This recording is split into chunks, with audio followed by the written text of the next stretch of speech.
Hey guys, it's Jennie Wolek with the Wolek Group, Keller Williams Realty Advantage in Tulsa, Oklahoma. Thanks so much for coming back and checking out the show, Your Journey with Jennie. And today we're going to talk with Vanessa Pollock from Northern New Jersey with Keller Williams Realty about all her agent success secrets. Vanessa, thank you for joining me. Thank you for having me. Are you kidding? It's my honor. You are amazing, and I've been watching you for so long, and I attended your class at Family Reunion when you did the Care, Serve, Give model and shared that with everyone. And it blew my mind and gave me warm fuzzies because as you know, and I'll let you do a lot of the talking on this topic today, is when we get to give back is when it really means something, doesn't it? Yep, without question. Thank you. I'm so glad that you were there that day. I was a nervous wreck, so having your big smile out there made a huge difference for me. Well, let's just introduce you to everyone. So where are you from? What's your team look like? What's your production and your business look like? Or even how you got into real estate? And then what your goals are for this year? Well, that'll only take 3 hours, so let's get started. So I'm in Northern New Jersey. We serve all of the towns that are commutable to New York City, which is just a really cool mix of towns and mix of communities. And my oldest child of 3 is 14 and a half. And I got into real estate just before his first birthday. So I basically look at him and I go, oh, you're as tall as my real estate business, right? And then I've been with Keller Williams since my 3rd child was 8 months old. So I look at her and I go, and my Keller Williams journey is as long as you are. And that's so funny because when I joined Keller Williams, I'd already been in real estate. When I joined Keller Williams, my daughter was in my belly. So I can always remember. Exactly. Yes, it makes for very easy timeline tracking. Sure. And so for the 5 or 6 years before I came to Keller Williams, I was with a red, white, and blue balloon company. And I had a really great run while I was there after having been an assistant for a year to a top agent who then unfortunately wasn't holding up her end of the bargain, and I had worked for free for a year almost for her. I realized we couldn't stay in business together anymore, and I was unsure of what to do next. And she said, I'll let you stay in real estate and I'll let you out of your non-compete, but only if you go into business in Maplewood, New Jersey, which is half an hour south, where I knew one family. So I went and got started as a single agent, and within 90 days was closing deals. But see, getting to that point was hard because my husband and I, for that year that I worked for free, we had lived off our entire down payment on a house. He was home with our 1-year-old, right? And I was out, I thought, starting a real estate business. And we got down to 0 in the bank account. And I was like, well, I guess I need to go, I'll get a job as an executive assistant back in the city. I mean, that's what I know that I can do to pay our bills. And he said, no, what we just did in the last year was pay for your master's in real estate. We will live on credit cards until it happens. And he was like the first person, I didn't know the words back then, but I had all these limiting beliefs and he shattered them in that moment. Yeah. So I moved my office and I set up shop in Maplewood, New Jersey, and I knew one family.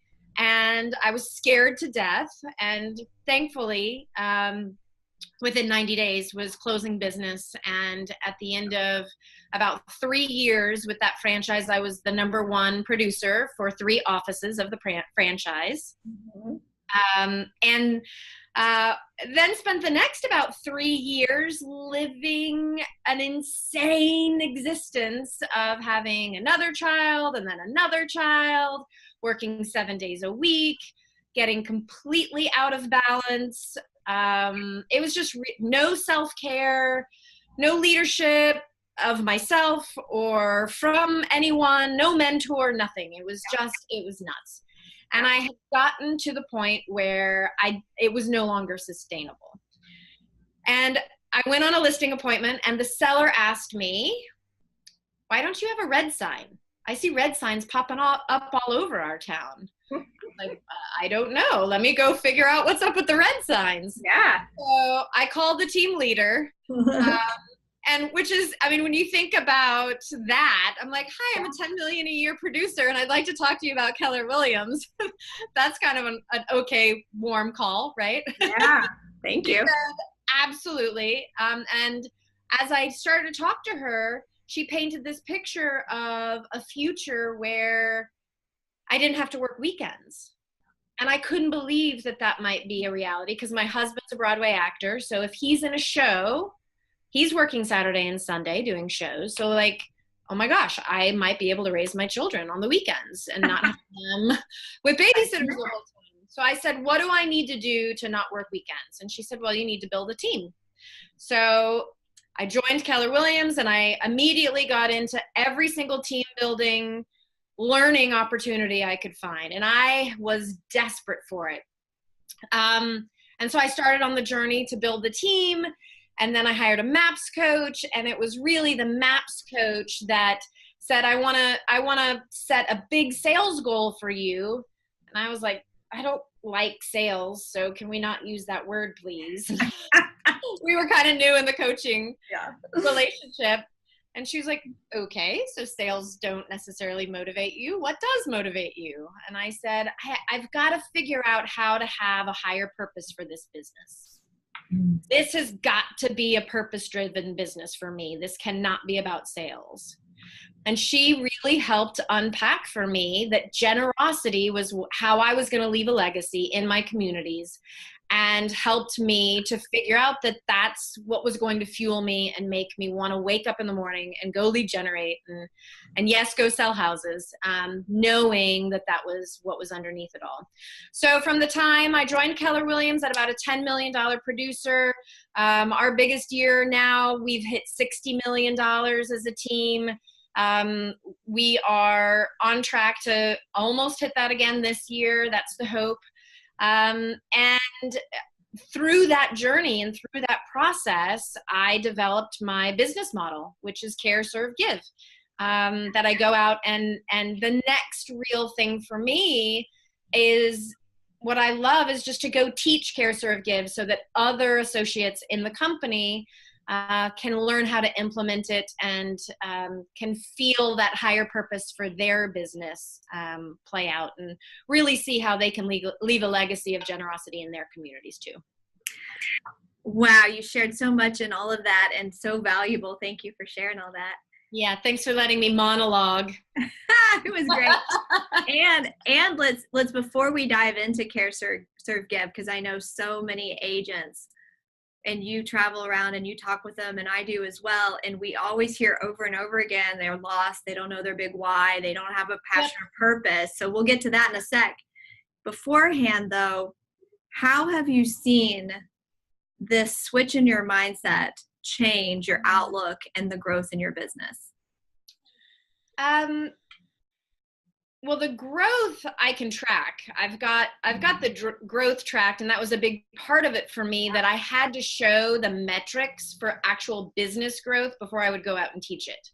Like, I refuse to have this just be feel good, ducks and bunnies, like rah, rah, give a hug and everything's okay, but your business isn't growing. Right. Like, that wasn't going to work for me. Right. So I really had to kind of stop and track the business growth as I implemented the business model into our team, to be able to verify that, oh yeah, that's the reason why when I really got intentional with the business plan, I was at about 25 million. And I can see as I layered it in that we hockey sticked up to 60 million doing it. So that was an important part of it for me. And honestly, the mindset for me, it's been a constant throughout it, that I know deep down foundationally that this is the call on my life, right? And the rest of it, I got to go with the flow. Yeah. And so it allows me to, when things happen that aren't in line with that mission anymore, I can let them go. I can let it go because I know that that's not a part of this journey. there are people who are part of your journey for a season and you have an incredible run, and then they've got a call on their life to go do something else. Well, there's no judgment on them. It just means that they've got a call to go fulfill, and I need to stay focused on mine. And so it's allowed me to stay really crystal clear on, I know this is what I'm called to do and live out, and I can hold the rest of it pretty loosely without judgment, because I know that each one of us has our own individual higher purpose for our business. And that's what's so beautiful, is every one of us is uniquely made, right? And I feel like we bless the world, all of us in different ways, like the facet of a diamond.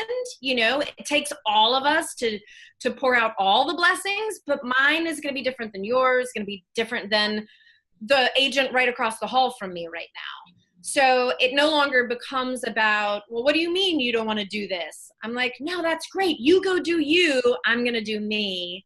And along the way, you're going to find people who are like, I'm here to help you forward your mission and forward what you're doing, and how exciting it is to partner with them. All right. So you went there, you started talking about people in your world. So you have a team. So how many people are on your team right now? What's that look like? Well, let's see. We've had a lot of changes this year. I'm sure I'm the only realtor in the world who had turnover and change, right? I'm just going to say it's really funny when I ask that question, because everyone's like, well, let's see. Like, where am I today? Well, there's this incredible amount of pressure. You're like, I should know exactly the number off the top of my head. But one of my team members left on maternity leave a week ago. Yeah. So I'm like, I still think she's with us, even though I know that she's putting her feet up as she should. And we're excited to have that new team baby arrive soon. And then my director of operations just resigned. Yay! And listen to this. What he realized along this journey, he's an actor. I plucked him out of the theater world. I put him in as a part-time assistant 4 years ago. He grew into the role as director of operations. And what he's learned is that he's got to be really focused on the call on his life, right? Yeah. So he resigned after asking me if he should pursue an opportunity to go be a middle school teacher at a charter school in Newark, New Jersey for the performing arts. And I was like, yeah, you have to go get that job. That is what God has placed in you. That's your passion. That's who you are. Go get it. And that's when it's exciting. That's when it's exciting for them to grow into that. Because, you know, he may not have ever discovered that without you. Right. Yeah. I don't know. But I'd love to think that, you know, we have plussed each other's worlds along the way. And I'm just so proud of him. I think it's awesome.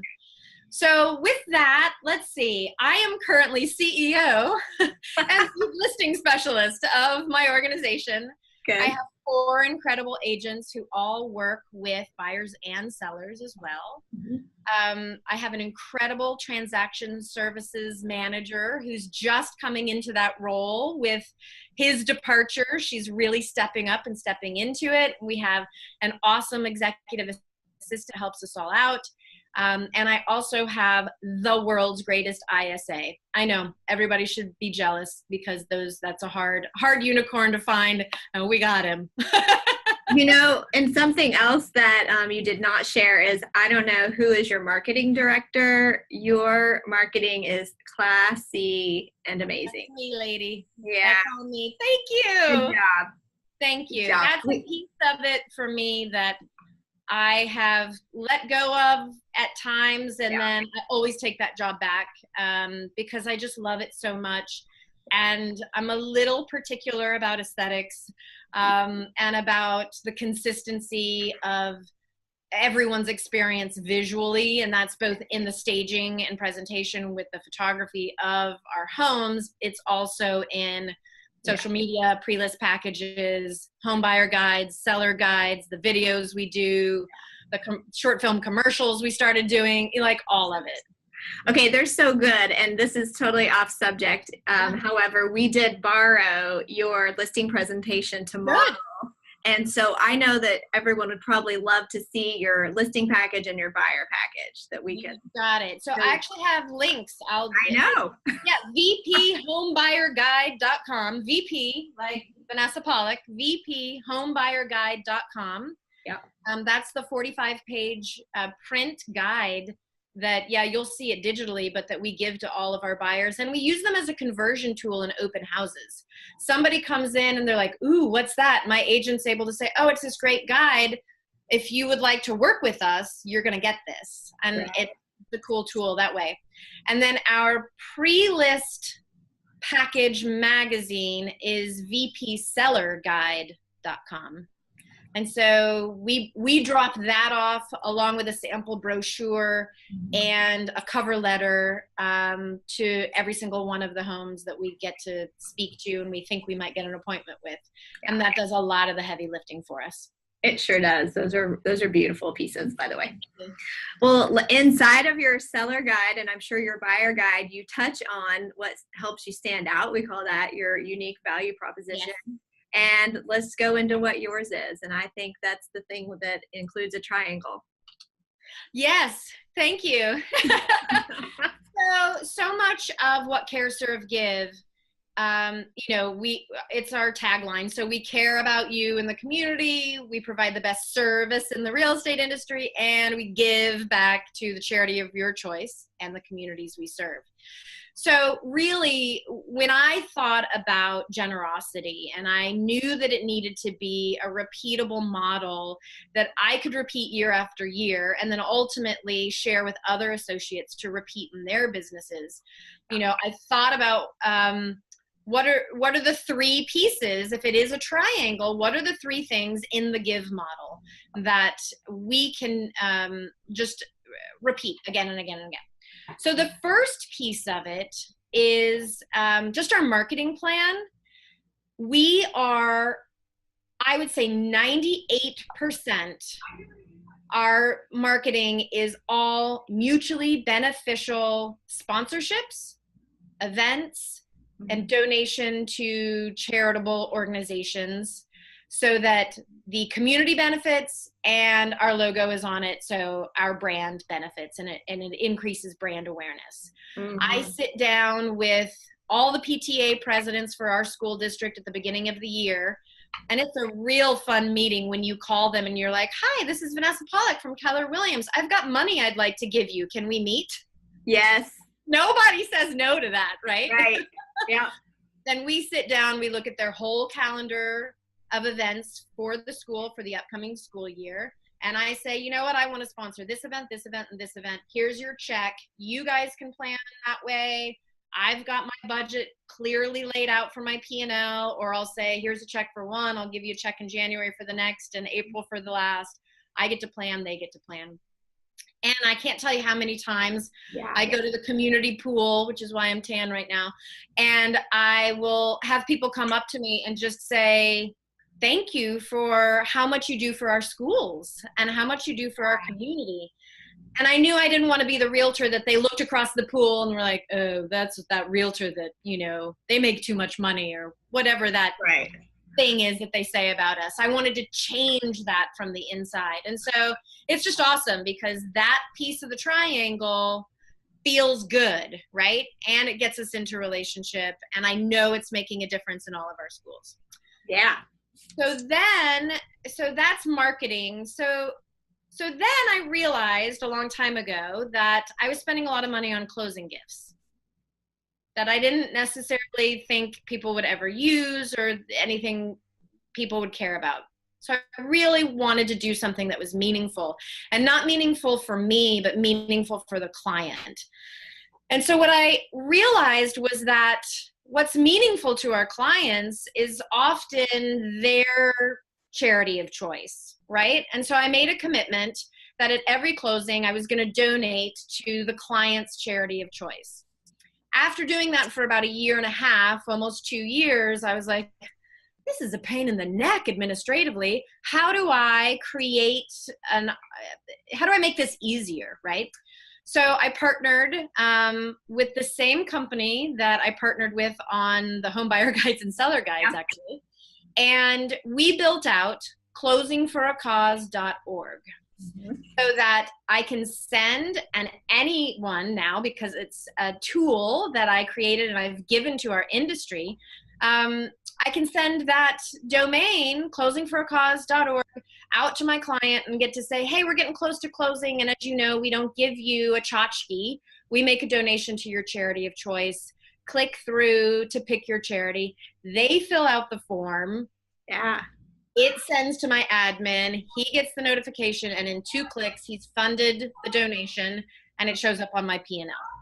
So we made it really, really streamlined and easy.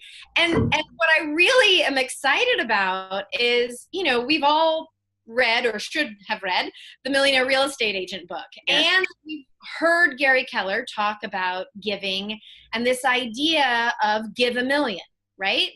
And that he wants us to get our businesses to where we can give $1 million. I'm a big picture thinker, but I cannot think big enough to get to give $1 million fast enough. Like, I'm a high D. I want to give $1 million now, right? Yeah.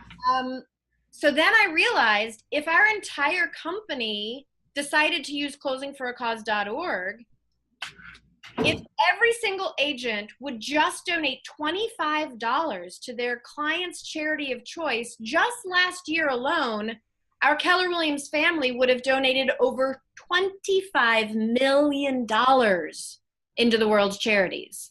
Wow. So then I'm like, we can give $1 million every 2 weeks. We just have to do it together. So that's become a really important thing for me to get the word out that let's all be using closingforacause.org. And yes, you can give them, you know, a bottle of champagne and a cutting board as well. Right. But the other piece to it that I think is so critical is when they see that you care about their charity, it bonds you, and it really shows them that you care about them, not just what you want to donate to, but what they want a donation to go to. I'll tell you what, we use that as well in our business. Well, we call and we give back to our clients' nonprofits. So when they I just had the phone call today with an older client that was such a doll to work with, and when I called and I said, it's our goal to contribute to your favorite nonprofit, who can we give to in your name? And he said, seriously? Are you serious? Yeah. I said, yes, we'd love to. And he said, wow, that's really cool.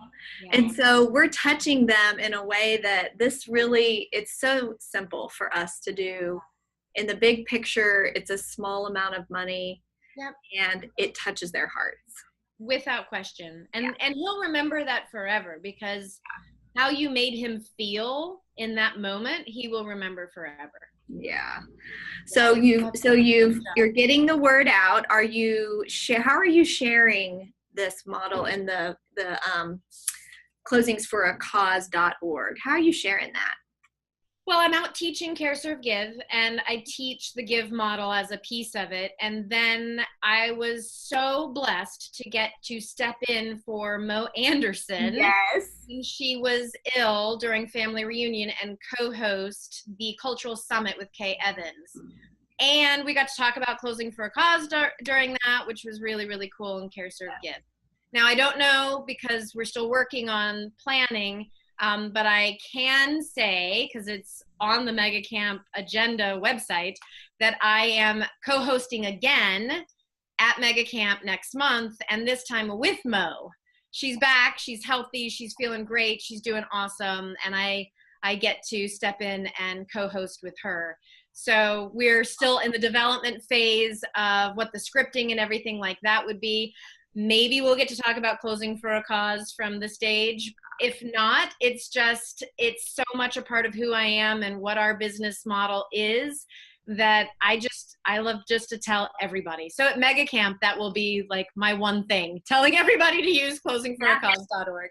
Well, we can share that here as well. So is there a third leg of the Give model? What do we got? Yeah, so the third piece, it makes for a really easy lead generation opportunity that feels good.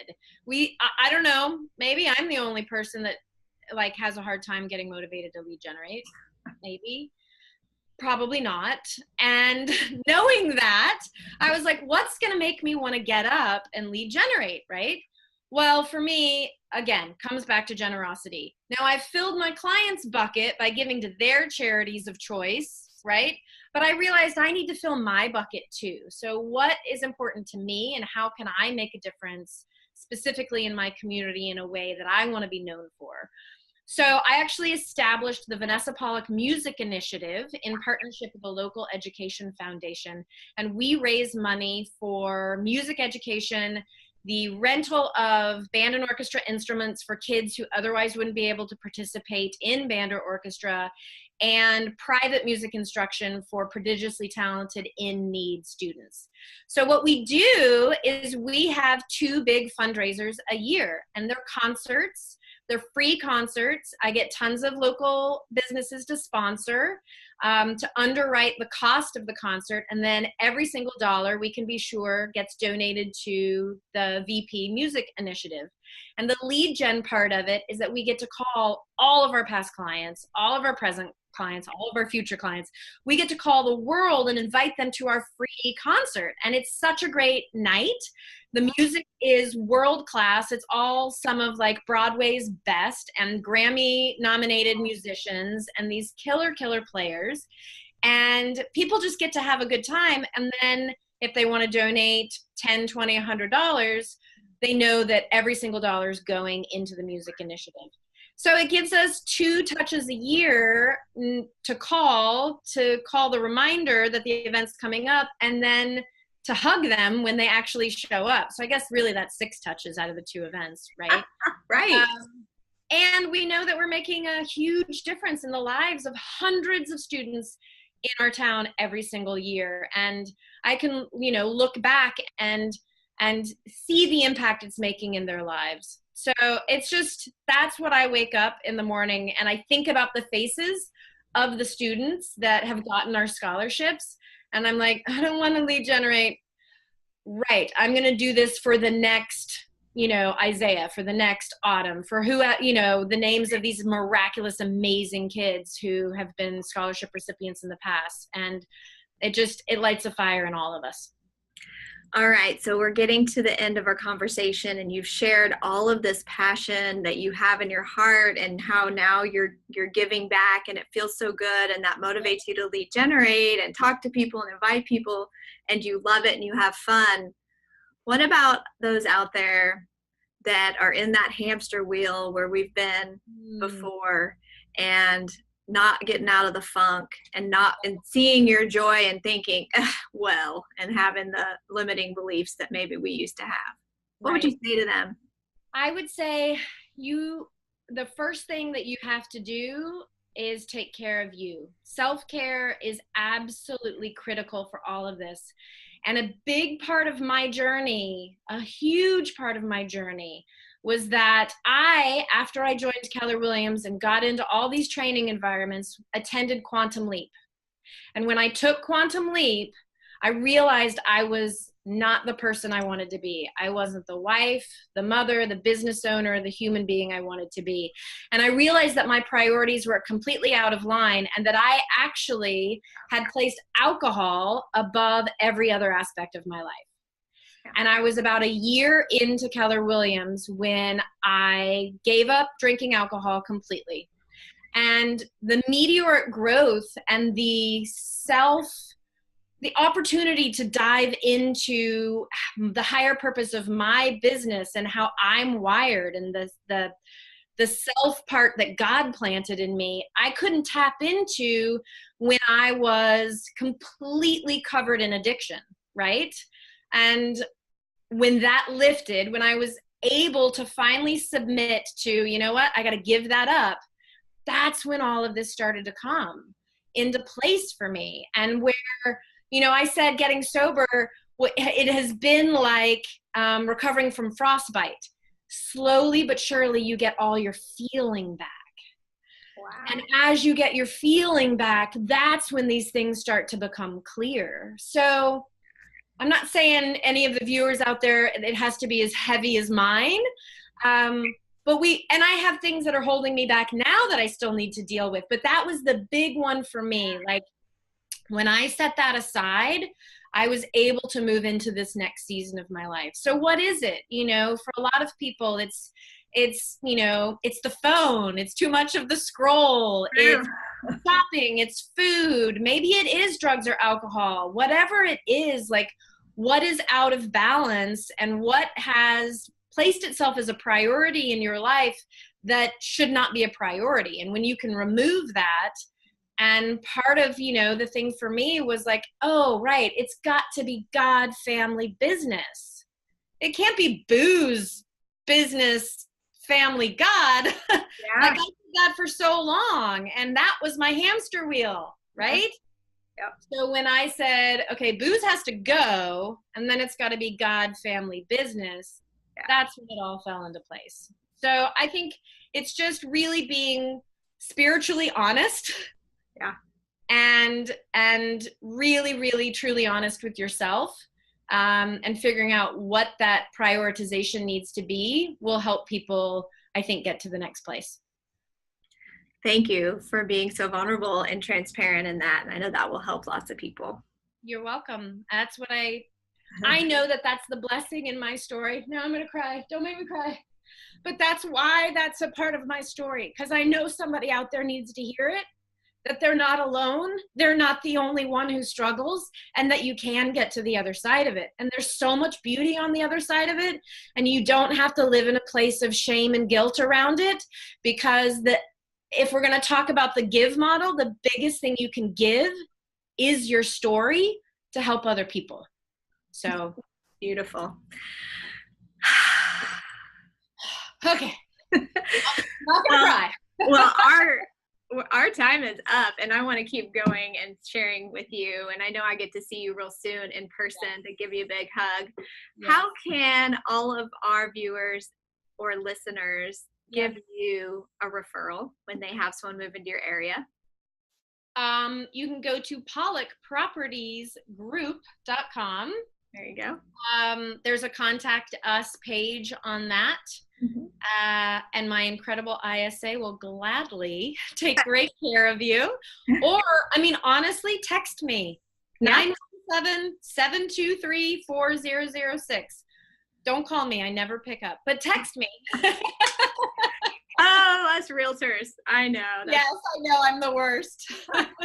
We're all in it together. Well, thank you, Vanessa, for sharing your time today. If you guys need anything from me, my number is 918-706-9845. Bye. I'll see you later. See you soon. Bye. Bye.